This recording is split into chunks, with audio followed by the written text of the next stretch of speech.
খোদার কাছে মোনাজাতে বলি বারে বার, কেন সে প্রাণ বন্ধু হইল না আমার।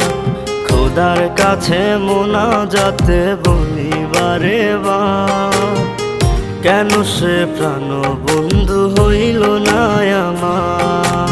নই কি আমি তার যোগ্য, নাকি আমার এমন ভাগ্য, এত ব্যথা সইতে আমি পারবো না যে আর।